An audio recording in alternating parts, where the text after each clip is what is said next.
Es un gusto, señores. Muchas gracias por permitirnos acompañarles este día. Los ciudadanos tenemos un elevado papel.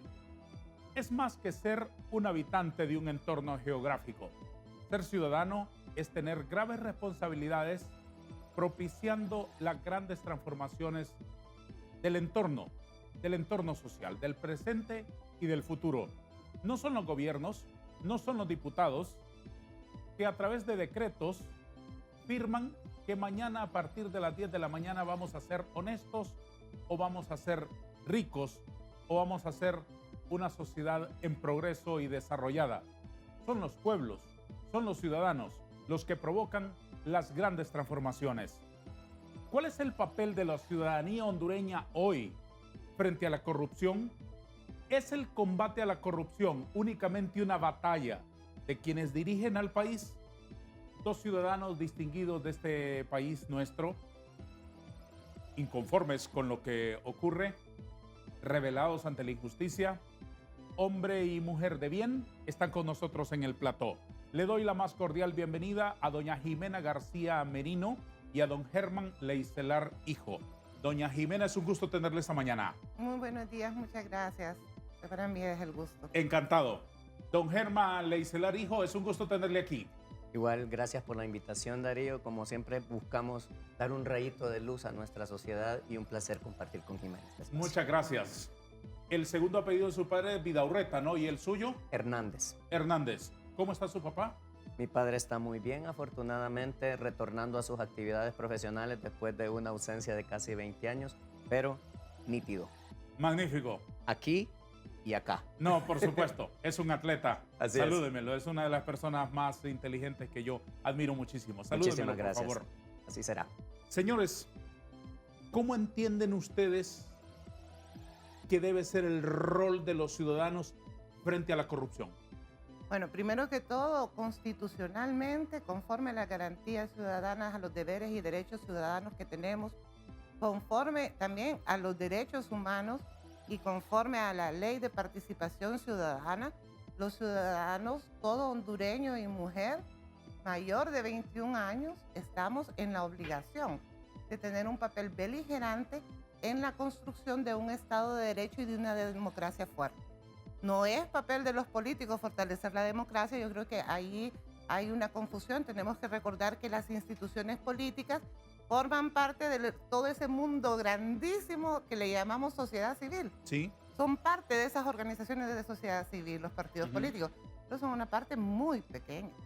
El resto tenemos que organizarnos a través de movimientos o de diferentes plataformas o articulaciones para poder demandar las transformaciones sociales que lo vemos que ocurre en todos los países del mundo, ¿verdad? En Guatemala vemos unas manifestaciones multitudinarias, vemos ahorita en Francia, lo hemos visto en Chile, en Argentina.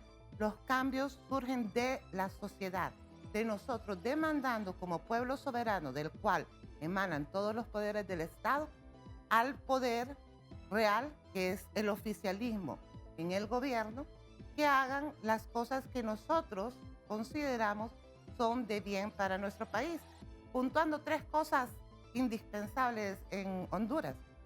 Sistema de justicia, llamémosle SISI, Ministerio Público, Corte Suprema de Justicia, etc. Sistema de justicia indispensable. Un país sin justicia pierde su condición de Estado de Derecho. ¿Qué más? Justicia social, que es desarrollo. Vemos muy poco, prácticamente nada. Se ha parado la inversión en desarrollo sostenible desde el campo hacia las ciudades. ¿Y tercero? Y el tercero es garantizar los procesos democráticos donde no existan rasgos de totalitarismo.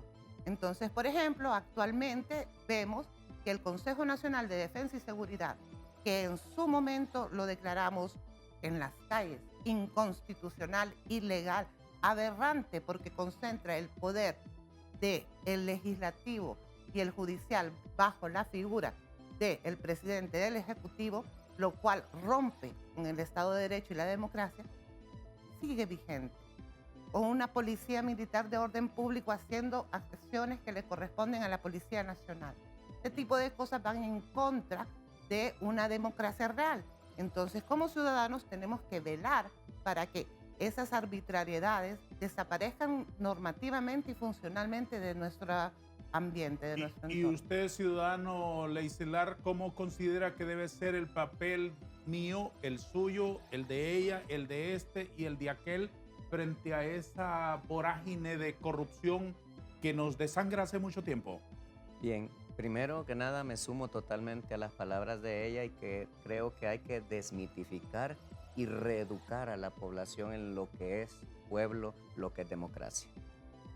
Decía Jorge Eliezer Gaitán, que fue un magnicidio en Colombia, creo que hace 70 años aproximadamente, que el pueblo es superior a todas sus instituciones porque todo deriva del pueblo. Él decía, si soy su líder y me detengo, empújenme. Si soy su líder y los traiciono, mátenme.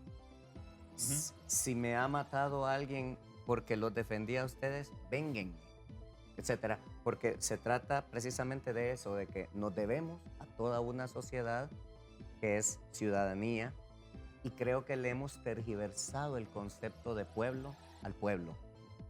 Cuando usted habla de pueblo, usted puede hablar del pueblo chileno, del pueblo mexicano, del pueblo garífuna, del pueblo lenca, pero el pueblo somos todos. Y de alguna manera ese concepto se ha venido tergiversando y el pueblo ahora es el necesitado, el obrero, etcétera. Y no, todos somos pueblo y todos tenemos un rol que jugar. Y como bien lo dijo Jimena, todas las instituciones del gobierno derivan del pueblo. Amarrando esto al tema corrupción, que es el que estamos tratando de atacar, yo he mantenido una posición donde la gente piensa que la corrupción está en el gobierno. No es cierto. La corrupción está en todos nosotros. La corrupción está en la sociedad. Siempre lo hemos dicho de esta forma, mire, todos los que están en el gobierno hoy, ¿qué son? Pueblo. Pueblo que se convirtieron en los dirigentes. Pero mire qué gracioso que ahora el gobierno convoca al pueblo a que lo apoye, cuando debería de ser el gobierno el que marche y decir estamos para ti, pueblo. No, nos llaman ellos a que marchemos por ellos cuando son ellos los que tienen que marchar por nosotros. Entonces esa tergiversación ha generado un criterio equívoco en la población y entonces por eso hemos perdido una visión adecuada de cuál es nuestra función.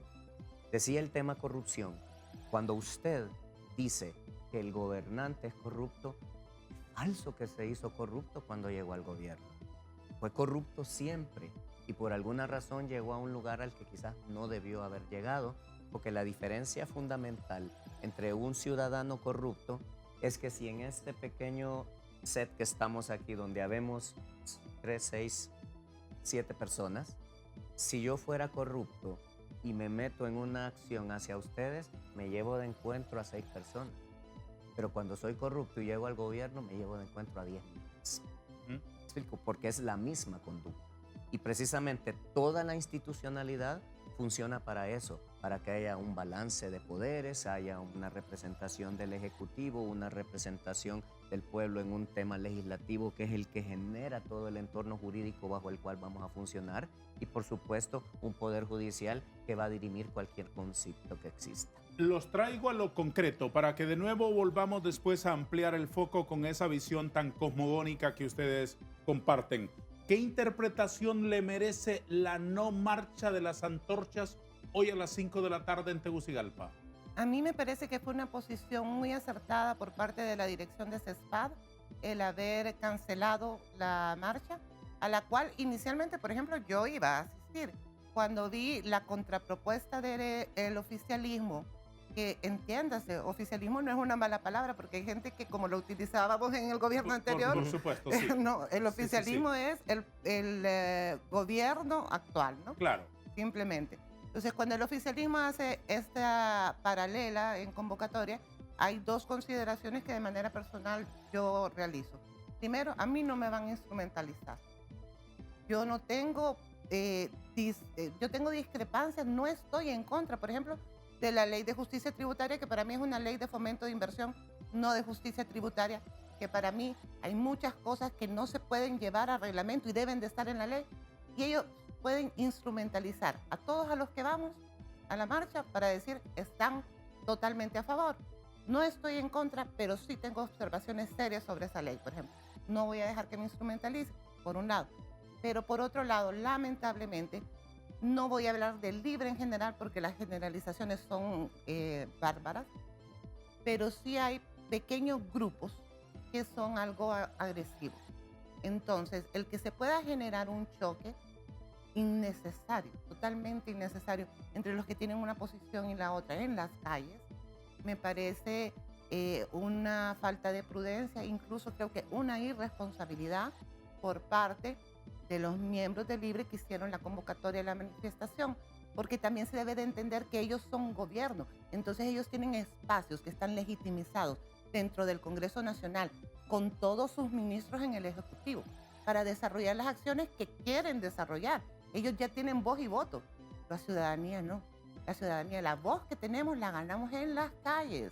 Por eso es que la ley de participación ciudadana, por eso es que los derechos humanos, por eso es que la garantía ciudadana nos dan ese espacio de manifestarnos como ciudadanos, porque no tenemos el poder del que ya gozan los políticos de turno.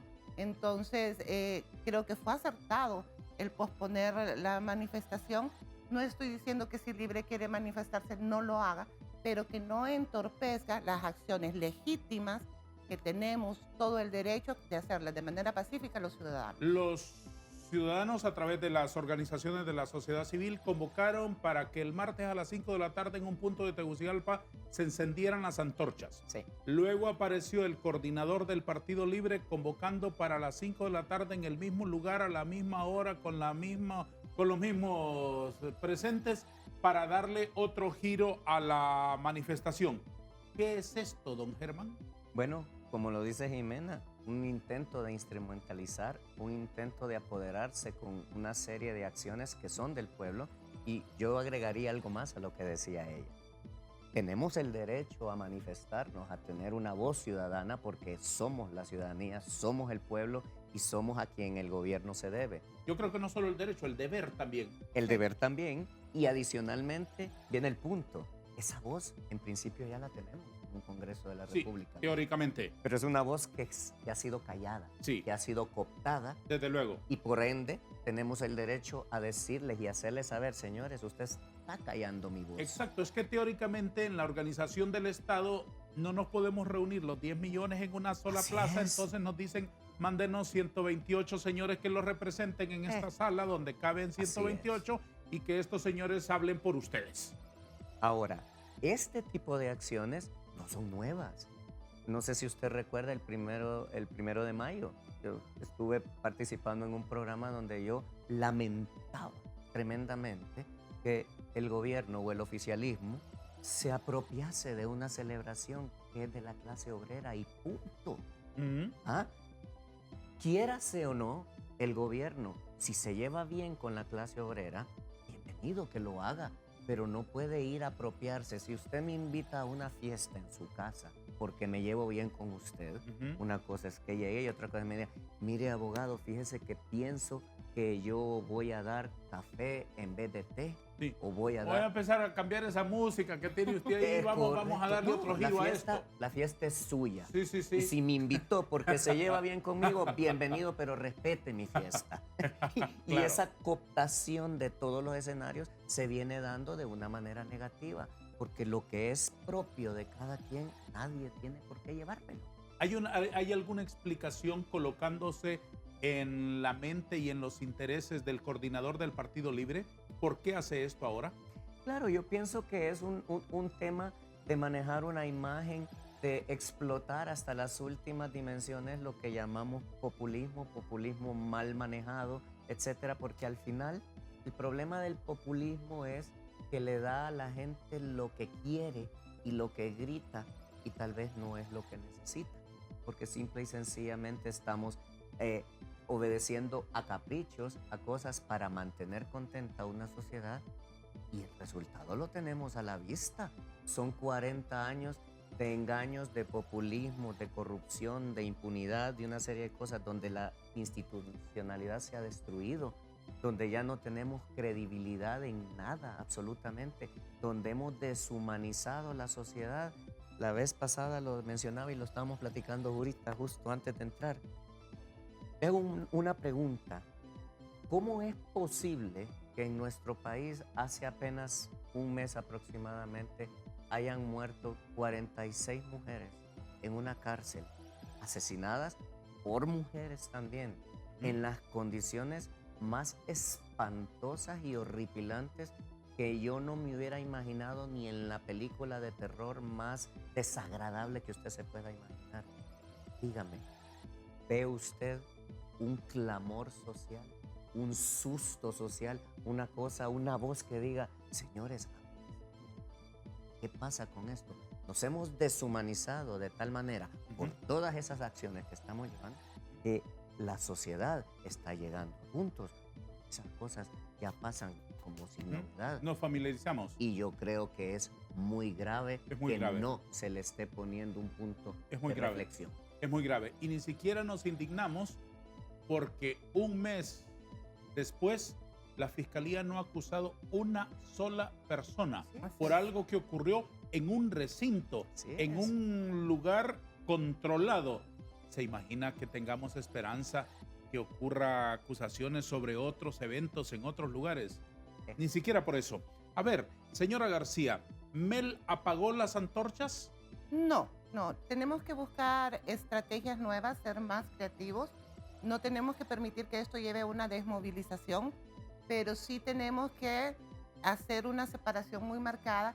Yo creo que se envió un mensaje claro de que no nos van a instrumentalizar como ciudadanía activa, pero también hay otros mecanismos de participación ciudadana que es muy importante y quisiera recordarle a la población porque que nos hayan quitado moral y cívica para mí ha sido una de las cosas más dañinas que ha pasado en nuestro sistema de educación. Sí, en el sistema de educación, porque se nos limitó a conocer derechos, deberes y maneras de acceder a estos derechos y cómo debemos de impulsar estos deberes. Entonces nos hace falta mucha educación. Tenemos que partir de ahí. Tenemos que educar desde al campesino que está en lo más recóndito de un pueblo hasta todo ciudadano en estas ciudades grandes, para que participemos de manera coherente con lo que necesitamos. Entonces yo suelo decir, deberíamos de haber salido multitudinariamente a exigir una real reforma a la ley electoral, pero eso no vende. No vende, porque no tenemos la conciencia, la visión holística para decir, esto realmente va a impactar en mi futuro, y en mi futuro significa en mi canasta básica, en mi seguridad y en mi salud. Entonces, por eso es tan importante estos espacios donde podemos llegar a mucha población y decirles, las reformas a la ley electoral nos van a permitir tener procesos democráticos más fuertes, donde, por ejemplo, una segunda vuelta, donde, por ejemplo, la ciudadanización de las mesas, que ya no estén los afines a los partidos políticos manejando las urnas, va a fortalecer nuestra democracia y nos va a poder permitir también exigir más y mejor, porque todo está entrelazado. Entonces, es ahí donde tenemos que empezar. Bueno, no tenemos que empezar, ya lo hemos hecho, pero tenemos que seguir haciendo ese trabajo de hormiguita con la población para que eventualmente podamos presentar iniciativas de ley ciudadana como lo hicimos con las sedes para solicitar la derogación en el 2021, ¿verdad? Permítame detener un minuto la publicidad para que tengan la palabra nuestros anunciantes. En 3 minutos estamos de regreso.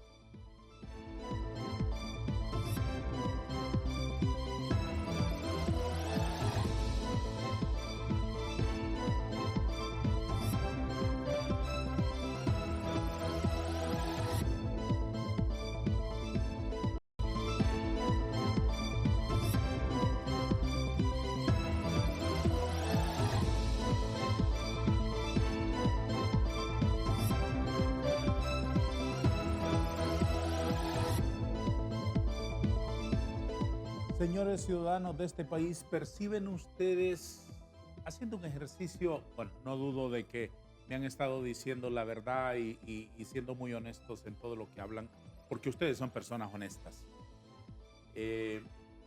pero ¿perciben ustedes que los ciudadanos tenemos conciencia del daño que nos provoca la corrupción suficiente conciencia? No, nos hace falta mucho.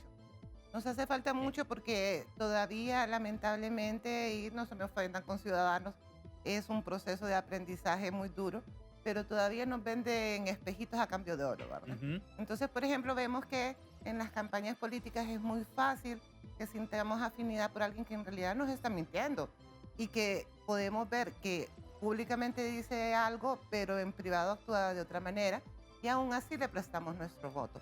Entonces, desde ahí podemos ver que hace falta fortalecer la conciencia ciudadana, pero que aquí es donde el pescado se muerde la cola, porque parte de las responsabilidades de un Estado es la educación. Desde luego. Entonces, claro, yo sí considero que los políticos de manera tradicional en mis 40 y pico años de vida no han tenido ningún interés por fortalecer la educación y especialmente la educación en participación ciudadana. No le creo. Usted es menor de 30. Y más con esos ojos bellísimos que tiene usted. Con razón mira claras las cosas. Todo Le se voy a ve decir claro que desde sí. sus ojos, ¿no? Sí, sí. Todo se ve claro Yo desde creo sus que ojos. tengo mucha claridad. ¿Sabe por qué? Porque no me ceso. Sí. Yo puedo tener perfectas relaciones con personas de cualquier partido Y no pierde su objetividad. sin perder la objetividad, porque lo que a mí me mueve es Honduras y entiendo que dentro de la hondureñidad debe de haber disenso. Y están bien los disensos. Y eso es parte de lo que yo quisiera hoy pedirle al gobierno. Que acepte que va a haber oposición. Que acepte que una democracia se compone de pesos y contrapesos. Ellos son el peso. El contrapeso vamos a hacer la ciudadanía con nuestras demandas. Y eso es lo que nos hace mejores seres humanos, mejores profesionales, mejores servidores públicos. Aterricemos en la Sisi. ¿Qué le parece a usted que una comisión internacional llegue a Honduras a combatir la impunidad y la corrupción, don Germán Leicelar? Bueno, lamentablemente me parece vacío bajo el contexto que estamos viviendo, por una sencilla razón. Y vuelvo a decirle a mis compatriotas de los que voy a hablar, que lo digo con todo respeto. Imagínese que el gobierno actual recetó una amnistía en la cual varios personajes se libraron de sentencias firmes, de procesos abiertos, etc.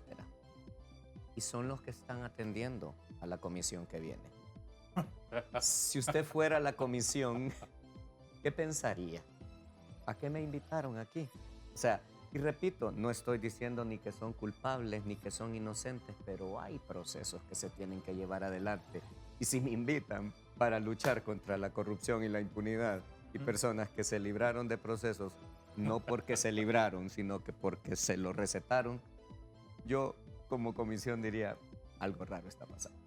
Entonces, pareciese que el tema de la Sisi, que es importante, yo creo que es muy, muy valioso que tengamos una comisión de esa naturaleza.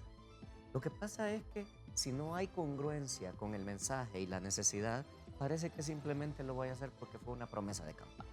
Y como le prometí que iba a haber sí, aquí hay sí, aunque venga a perder el tiempo, aunque venga a hacer nada. ¿Es una promesa de campaña o es una demanda ciudadana? Fue una promesa de campaña y era una demanda ciudadana, y ahí es donde se juntan los dos mundos. Era promesa de campaña porque era una cuestión ciudadana, pero se vuelve populismo si simplemente lo voy a dar porque hay que darlo. Y hay que darlo porque me lo pidieron. No, tiene que constituirse de una manera real, en donde venga a desarrollar un proceso en el cual realmente aprendamos y luchemos. Pero lo decía Jimena, ¿cómo va usted a luchar si no tiene una formación ciudadana, si perdimos la moral y la cívica, si hemos tergiversado los valores de tal manera que yo creo, y quizás voy a sonar muy positivo, Jimena, pero la parte que a mí me preocupa y que veo grave es que yo siento que muchas de esas personas no solo le dan el voto porque creyeron en él y lo engañaron, creo que le dan el voto porque creen en él y piensan como él y creen que realmente esa es la forma correcta de conducirse. Entonces, siento que hay un buen sector de la población que ha torcido y tergiversado los valores a tal manera que están convencidos de que, por absurdo que nos parezca a algunos ciudadanos, ellos creen que están haciendo lo correcto.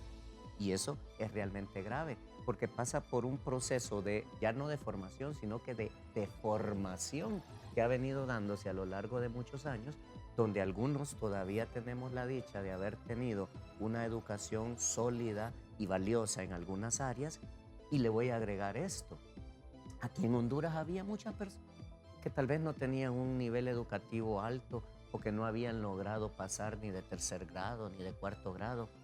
Mi bisabuelo, por ejemplo, en San Pedro Sula, fue una persona inteligentísima que creo que solo llegó hasta tercer o cuarto grado, aprendió a leer. Y con leer, más los valores que tenía de una educación familiar que le daba una visión de bondad del mundo, una persona de bien, que aprendió 6 idiomas, aprendió química, aprendió derecho, aprendió física, aprendió un montón de cosas, porque su visión era otra. Pero es que no lo compare, doctor. Antes el hogar era la primera escuela y la escuela era el segundo hogar. Y el tercer grado de primaria de antes equivale a 15 maestrías de ahora, mi querido doctor. A eso voy. Ese es el deterioro y la deformación a la que estamos cayendo. Y esta cosita que está educando a tanta gente sin criterio, sin formación, sin valoración de qué es lo que me está dando. Quiero escuchar sus valoraciones, doña Jimena. Me sumo totalmente. Es una descomposición social lo que hemos sufrido en las últimas décadas, definitivamente. Vemos un deterioro no solo en la educación, sino también en el manejo de lo que es la familia, ¿verdad? Tanto que se ha hablado y ha sido también punta de lanza de ese gobierno el tema de la educación sexual y de la prevención de embarazo, le llaman, ¿verdad? Perfecto. Nadie va a estar en contra de la prevención del embarazo. Hay varios matices que, desde mi perspectiva, deben de reconsiderarse. Pero se lo menciono, ¿por qué? Porque quieren ir a las escuelas y a los niños. Cuando yo recuerdo, porque mi mamá es trabajadora social, que en los 70s, 80s ella me contaba que su trabajo era ir a formar a los padres para que formaran a los niños. Así es. Entonces yo insisto, la educación sexual, como todas las educaciones, comienzan en la casa. Y la responsabilidad primaria es de los padres. Y ¿cómo le voy a dar cierta formación al niño que no la tiene el padre para generar más bien un conflicto en el hogar? Así es. Entonces tengo que partir educando a los padres. Esa deformación y esa falta de enfoque correcto en el papel de los ciudadanos, ¿nos ha vuelto cómplices?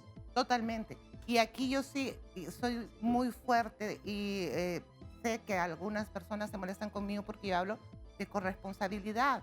Ahora, claro, la corresponsabilidad no significa que todos somos responsables en la misma medida. Desde luego. El funcionario que tiene más poder, el diputado, que es el que está formulando y aprobando las leyes, tiene más responsabilidad que yo, por supuesto que sí. O que el ciudadano ingenuo que votó por él porque le fue a dejar una bolsita de panes con mostaza el día de la elección. Claro, pero todos somos responsables. Responsables, primero, cuando no votamos a conciencia, bien sea porque no conocemos por quién estamos votando o porque estamos votando por la bolsita. Sí.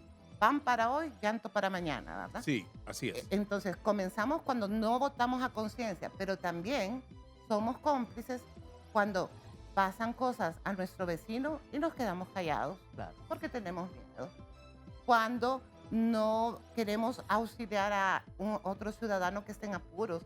Hay algunos estados de Estados Unidos y algunos países en Europa donde si usted mira un delito y no asiste a la persona víctima, por supuesto, tiene responsabilidad penal. El delito es suyo. Eso aquí se incorporó en el Código Penal, la falta del socorro, la falta del auxilio oportuno cuando alguien lo necesita en un accidente, por ejemplo.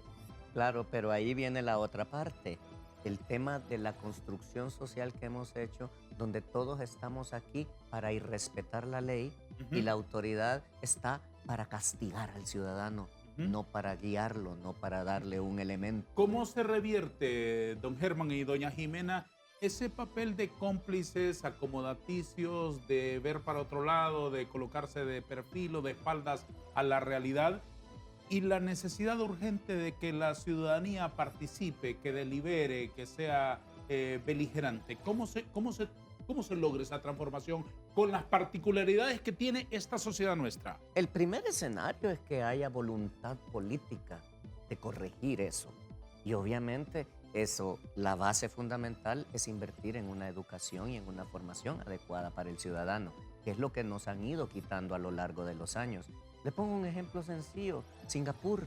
Singapur hace 50 años era lo peor del planeta y hoy es el ejemplo de esta zona del planeta en turismo, en productividad y en una serie de cosas que hicieron. Invirtieron en educación, invirtieron en formación, invirtieron en oportunidades de trabajo, pero había una voluntad política detrás de los ciudadanos que llegaron al gobierno con esa voluntad y fueron institucionales. Impusieron las cosas, respetaron la ley hasta las últimas consecuencias. Y no respetamos ni la forma de elegir al presidente del Congreso. Y en la primera de la vuelta está manipulando y tergiversando cualquier cosa. Entonces las cosas no pueden funcionar porque no tenemos una concepción de seguridad jurídica y de lo que es el imperio de la ley. Aquí, lamentablemente, a lo largo de los años se ha venido imponiendo no la fuerza del derecho, sino que el derecho fuerza. Y si a mí se me antoja que la cosa es así porque yo mando y punto. Vuelvo a traerlos al caso concreto de la Sisi, perdone. Sí. La próxima semana el actual régimen cumple año y medio. Sí. Dijimos, ustedes lo dijeron aquí, que no solamente lo de la Sisi es una demanda ciudadana, sino una promesa de campaña, un compromiso de los señores a los que contratamos cuando estábamos entrevistándolos para el trabajo, se comprometieron a desarrollarla en corto tiempo. En este asunto de las voluntades políticas, me parece a mí, perdónenme la dulzura de la comparación, como el amor.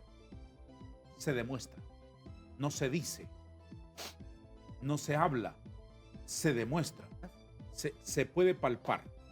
Ustedes palpan voluntad política firme de instalar una comisión asesora internacional bajo el auspicio de las Naciones Unidas o de la Nación Europea o de la FIFA o de quien sea para entrenar a nuestros órganos que buscan perseguir el delito para combatir la corrupción? No, pero abro comillas y en negritas, no, pero está en nosotros. De hecho, desde la Articulación Ciudadana por la Transparencia y la Justicia, que es una plataforma en la cual formo parte por ser fundadora de HN Resurge, nosotros instauramos el eslogan de más que la Sisi es más que una promesa de campaña, es una conquista ciudadana, porque fue en el 2015 que salimos a manifestarnos sin colores políticos para exigirla. Por supuesto. Entonces, ¿qué es lo que ocurre? La voluntad política juega un rol determinante, sí, pero la voluntad política se va a mover en la medida en la que nosotros presionemos también. Y es por eso la importancia de que como ciudadanos seamos conscientes y capaces de llegar, por ejemplo, a todos los pueblos originarios y hacerles ver cómo les impacta. Bueno, aunque ahí hay bastante conciencia en realidad, quiero decirle que una de las medidas que yo tomaría o que yo quisiera que se viera más fuerte no solo en el gobierno, sino en la cooperación internacional, es seguir apoyando a todos nuestros pueblos originarios y a nuestros descendientes, afrodescendientes, que tienen comunidades muy sólidas, con sistemas de apoyo muy fuertes, y ahí que no se vaya a perder la conciencia que tienen de su cosmovisión, pero también de su integración en el quehacer del país para que haya beligerancia por parte de la ciudadanía. Perdón que me salió un poquito, pero es que No, está muy bien, estamos siguiéndole el hilo. Entonces, ahora, con el tema de la Sisi, ¿por qué le digo que no? Porque, por ejemplo, estoy viendo un proceso de elección de fiscal general de adjunto sumamente débil. Un proceso en el cual cambian las reglas del juego cuando ya aprobaron un reglamento, violando el debido proceso. Abogados haciendo mociones extemporáneas sobre partes del proceso. Entonces, yo no entiendo esas cosas. A diferencia del proceso que hubo para la elección de magistrados, aun cuando llegó la nómina al Congreso, muchos nos decepcionamos de que, por ejemplo, la mejor evaluada no fuera considerada en las mociones, y mucho menos entre las 15 que quedaron, ¿verdad? pero ahorita lo vemos desde el proceso de la Junta Proponente. Quien se dio la facultad, o escuche esta facultad que se dieron, de decir, no vamos a mandar a los mejores 5, o sea, no van a ser los mejores 5 calificados. De los mejores 10 calificados, nosotros vamos a elegir los 5 que van a pasar al consejo. ¿Por qué? Porque si la Junta Proponente tiene que hacer un trabajo técnico, porque si la Junta Proponente tiene que hacer una evaluación bajo criterios previamente establecidos, te va a dar la discrecionalidad de decir, de estos 10 me voy a quedar con el 10, el 9, el 8, el 4 y el 3. Usted lo pregunta por educación, pero usted sabe la respuesta, Sí. doña Jimena. Porque entre los 5 nombres finales no se pueden quedar los 5 recomendados de los caciques que gobiernan los partidos políticos que al final van a decidirlo en el Congreso. Porque no van a tener la puntuación suficiente en experiencia en materia penal, por ejemplo. De acuerdo. Doctor Luis Celar. Ahí viene la parte complicada porque volvemos al tema de la juridicidad. Respóndame concretamente lo siguiente. A ver. ¿Usted percibe voluntad política en el actual gobierno para promover una comisión internacional de combate a la corrupción? ¿Sí o no? Sumado a la otra cara de la moneda, sí, pero siempre y cuando sea la que ellos quieren y puedan manejar. Desarrolla el argumento del pero después de la última pausa del foro, ¿le parece? ¿Cómo no? Nos detenemos solamente un instante. Regrese, que sin usted no somos nada.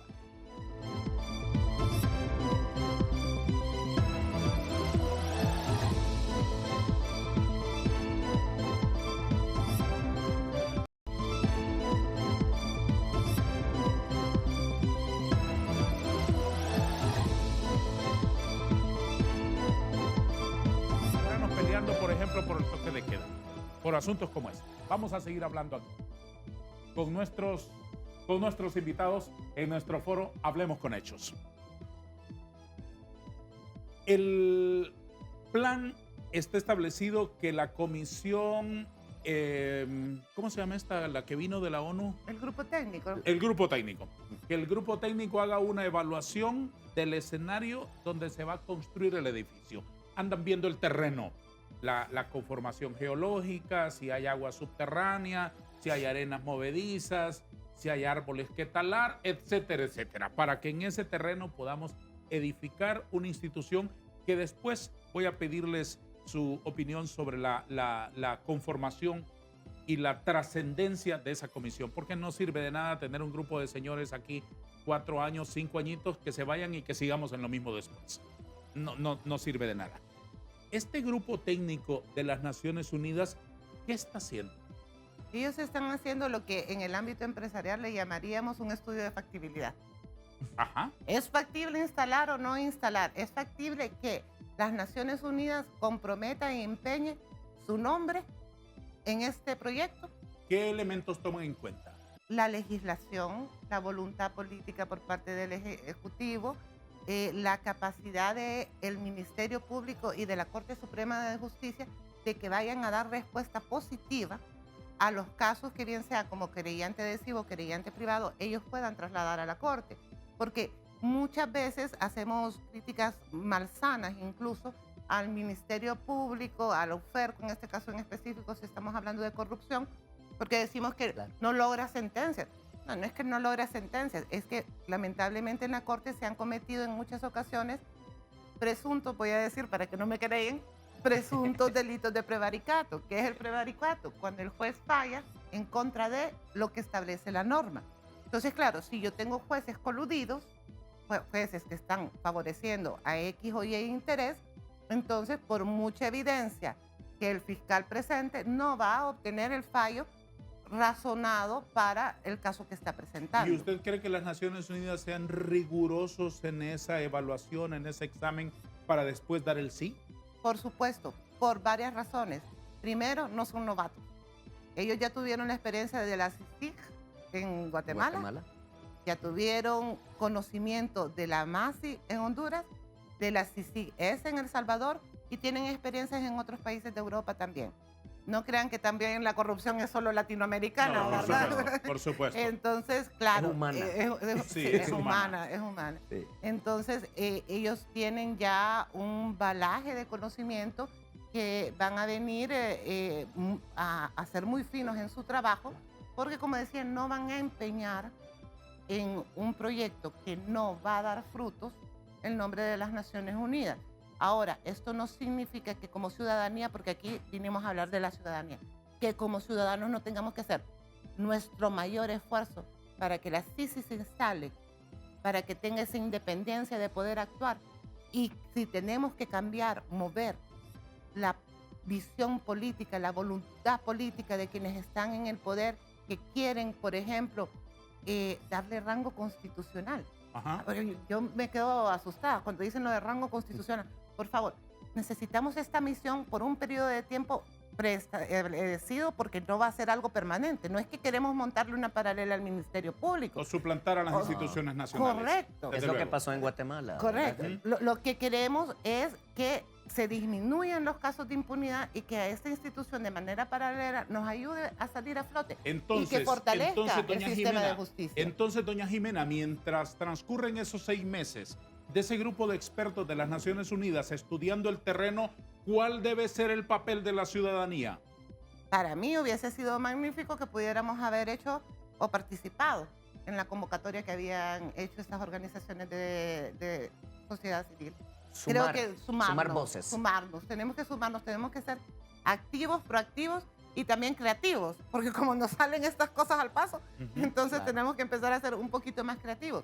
Pero las Naciones Unidas tienen que escuchar que realmente esto nace de la que maneja su pulpería, del taxista, del profesional independiente como su servidora, de todos, que todos nos sentimos afectados y que todos los hondureños, o la mayoría, reconocemos que la corrupción en el país ha coartado las instituciones en los 3 poderes del Estado, por lo cual se necesita de un ente independiente que pueda actuar con mayor agudeza, con mayor filo en la persecución de este tipo de delitos. Y para que eso sea trascendente, don Germán, en el tiempo, y que no sea sí hoy y hambre para mañana, para que sea efectiva realmente, ¿cómo la quieren los ciudadanos? ¿Cómo debe ser el modelo de una comisión que venga a coadyuvar a que nuestras instituciones echen músculo para enfrentar al monstruo? Bueno, primero que nada, libre de cualquier influencia negativa de estas cosas que hemos estado mencionando. Segundo, debe tener una base mínima de institucionalidad que le permita funcionar adecuadamente. Obviamente se tiene que crear un marco donde se le den armas suficientes para que haga el trabajo, pero tampoco que le entreguemos la casa. Porque al final el trabajo es nuestro, porque es nuestro país, es Honduras.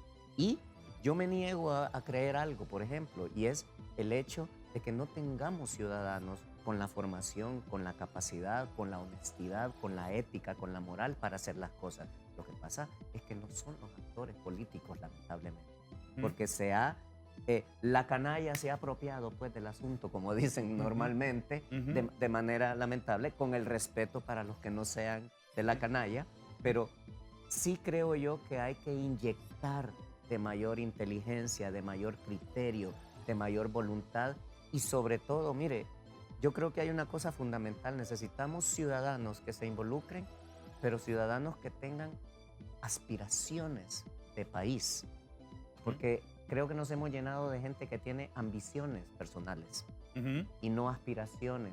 No tenemos gente con vocación de servicio, no tenemos gente que entienda que el Estado está para servir al ciudadano y no para servirse del ciudadano, que es lo que ha venido ocurriendo. Nos falta gente con visión y nos sobra gente con ambición. Es correcto. Eso es lo que ocurre. ¿Qué impresión le causa a usted el proceso de preselección del fiscal?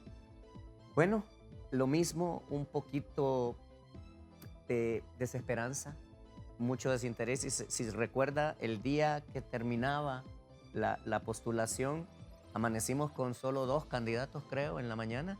Luego, milagrosamente, después de mucha presión ciudadana, que creo que hubo de mucha, al fin mucha gente se propuso y terminamos con 20 y tantos candidatos, ¿no? Ahora, lamentando eso, que se cambien las reglas en el camino, que no haya siento que hay como, van a elegir el fiscal y ya todo el mundo está convencido de que van a elegir a cualquiera. Entonces, como que la gente está desencantada y está diciendo, bueno, total, ¿qué voy a hacer? qué voz puedo tener, qué puedo hacer. Y ese es el error, que ya nos han convencido como ciudadanía de eso. Y eso no es cierto. A los que nos están viendo el día de hoy se los digo. No, manifestémonos en cada espacio, en cada lugar. En mi trabajo, platicando con mis compañeros de trabajo, dando un mensaje positivo, donde sea, yo puedo levantar una voz donde levante conciencia en las personas. Y si esa voz que levanta usted y que levanta conciencia en las personas es catalogada por la presidenta de la República en un discurso en Bruselas como un sabotaje feroz a través de los medios de comunicación contra el gobierno, ¿en qué quedamos? Quedamos en que yo le diría a la señora presidente, con todo el respeto del mundo, que ya deje de estar en oposición, de gobierno. O sea, Wow, ¿qué frase? Aparentemente... ¿Qué frase la suya? Es que es cierto, mire, lo decía Jimena hace un rato, la oposición, escuchen a la oposición. ¿Sabe por qué no quieren escuchar a la oposición? Porque ellos creen que ellos son la oposición. Se han apropiado de ese rol y estamos de acuerdo.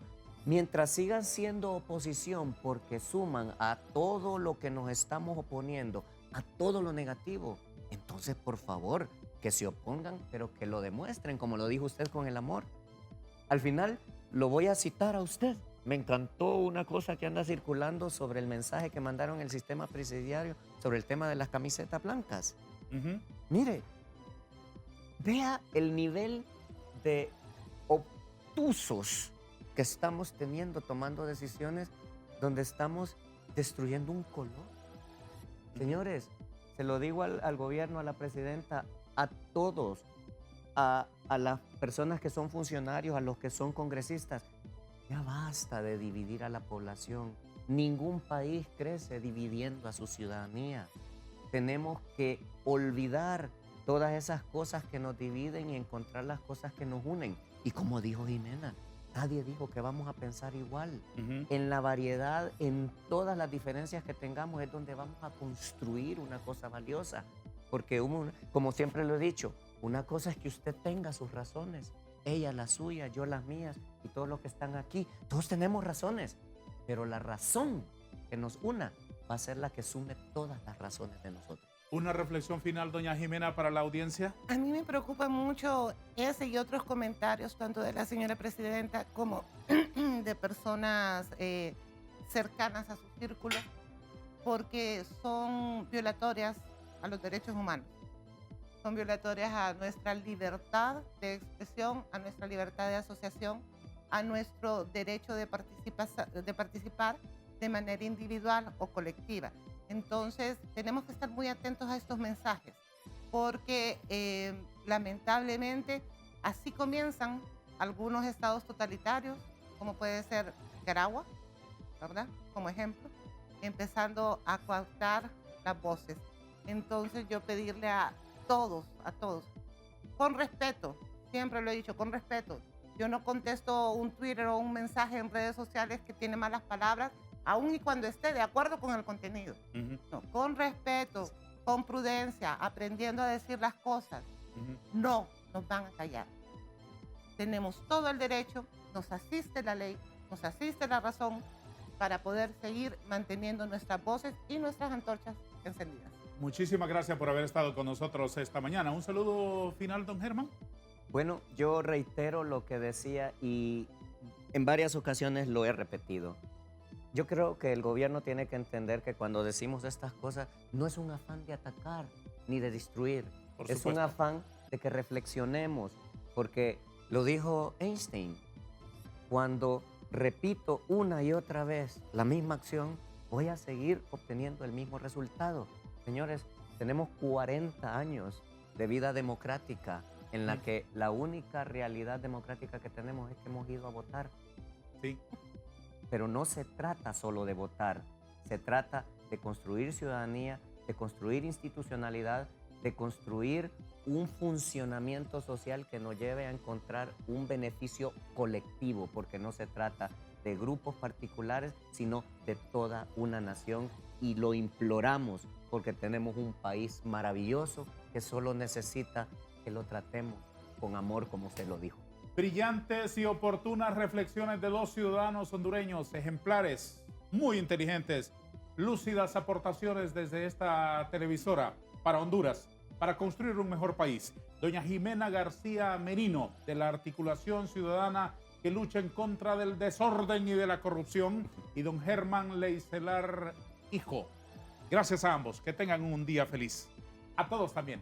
Gracias y adiós.